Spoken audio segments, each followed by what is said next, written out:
Undeceptions podcast. Hi, if you're a regular listener to Undeceptions, you'll definitely know that I released a new book in 2021. I talked about it rather a lot. It's called Bullies and Saints, an honest look at the good and evil of Christian history. Now, we're going to be back with Season 6 in late February, but until then, I thought you might like this series of short readings from Bullies and Saints.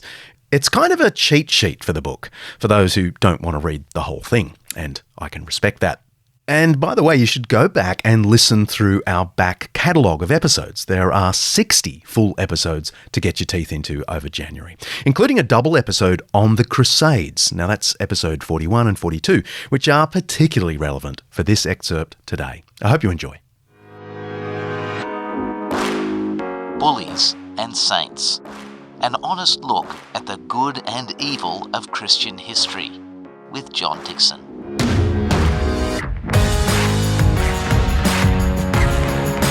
But the knights of Christ may safely do battle in the battles of the Lord. Surely, if he kills an evildoer, he is not a man-killer, but an evil killer.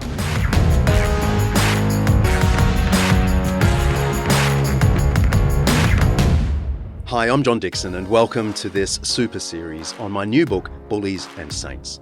Bullies and Saints looks back on the history of the Christian church and asks the hard question: has it been better or worse for the world? Each episode, I'll give you a free excerpt of the Bullies and Saints audiobook. In this edition, I'm going to introduce you to two characters that display all that's been good and bad about the followers of Jesus. Ebolus, the priest and crossbowman, and Bernard of Clairvaux, a theologian and the instigator of the Knights of Christ.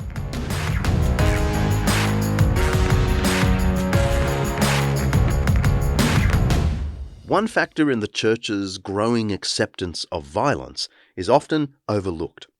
Part of the cultural negotiation between Christianity and pagan Europe was the church's growing approval of the warrior tradition at the heart of Frankish and Saxon or Germanic society.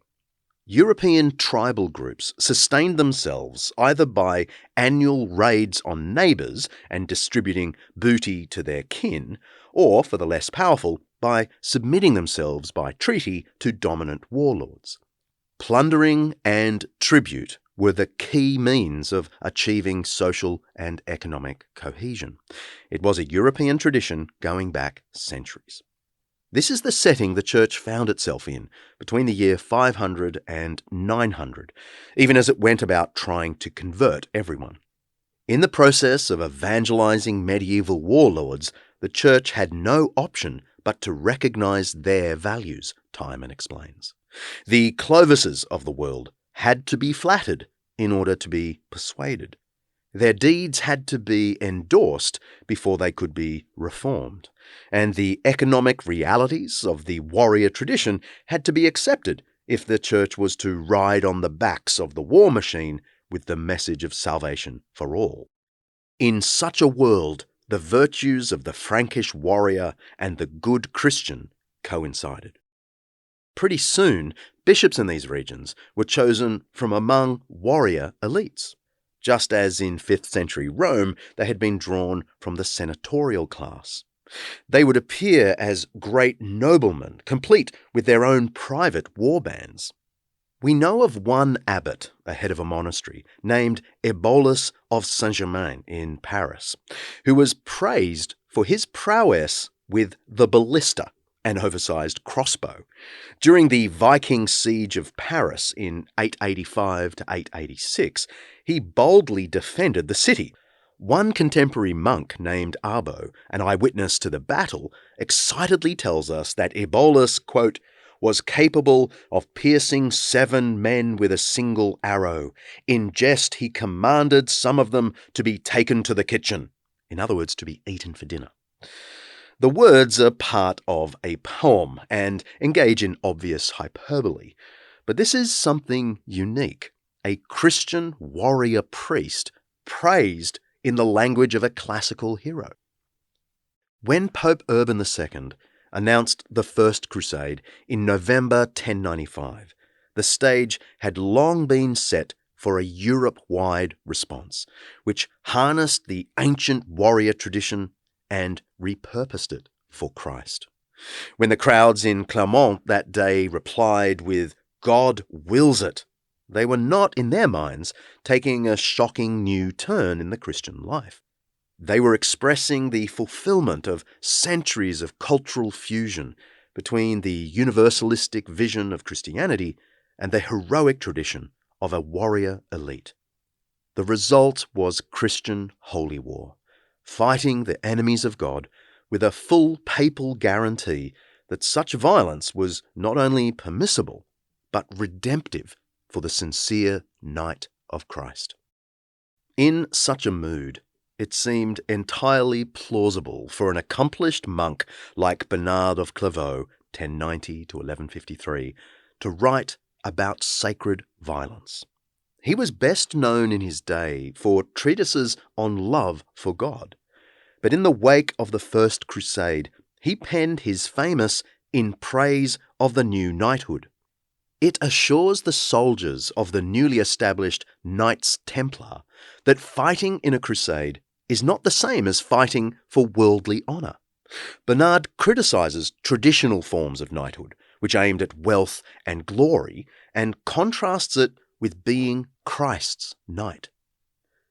But the knights of Christ may safely do battle in the battles of the Lord, fearing neither the sin of smiting the enemy nor danger of their own downfall, inasmuch as death for Christ, inflicted or endured, there is no taint of sin, but deserves abundant glory.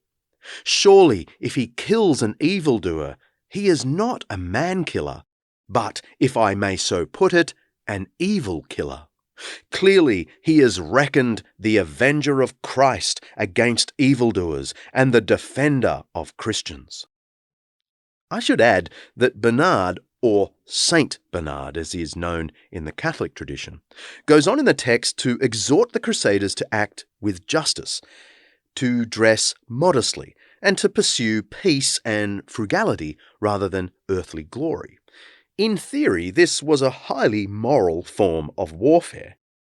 Abuses such as we occasionally see among special forces today, whether among Australian or US troops, would have been regarded as damnable, literally damnable. Still, Bernard's full-throated defence of holy violence is unmistakable and, for me, utterly depressing. I'm particularly struck by the way Bernard of Clairvaux took New Testament military metaphors and concretized them. In Paul's letter to the Ephesians, the first-century apostle likens the Christian life to warfare against temptation and persecution. The symbolic nature of the paragraph could hardly be clearer. Let me read it. Therefore, put on the full armour of God, so that when the day of evil comes, you may be able to stand your ground, and after you have done everything, to stand. Stand firm then, with the belt of truth buckled around your waist, with the breastplate of righteousness in place, and with your feet fitted with the readiness that comes from the gospel of peace. In addition to all this, take up the shield of faith, with which you can extinguish all the flaming arrows of the evil one. Take the helmet of salvation and the sword of the Spirit, which is the word of God. Ephesians chapter 6, verses 13 to 17.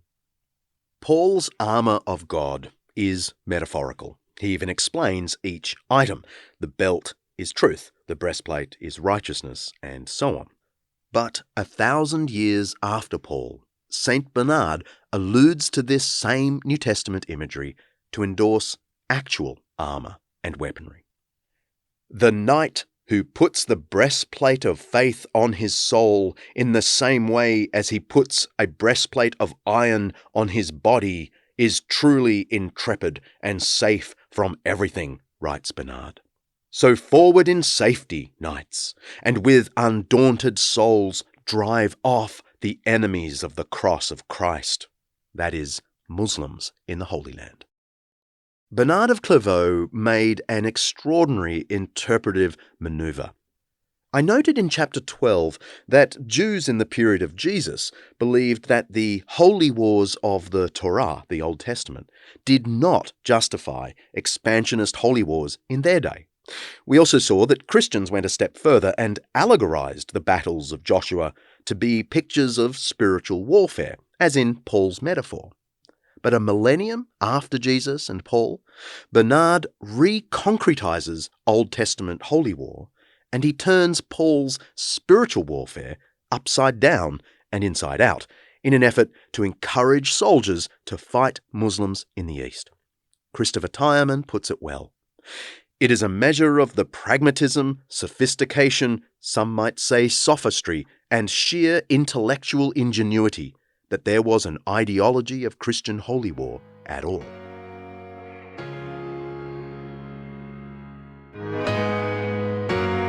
Thanks for listening to this excerpt from my new book, Bullies and Saints.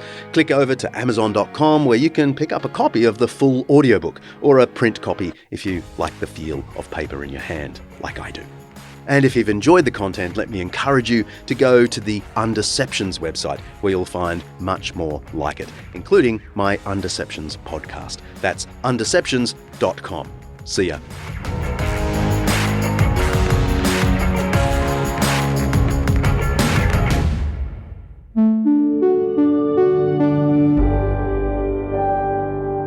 Undeceptions podcast.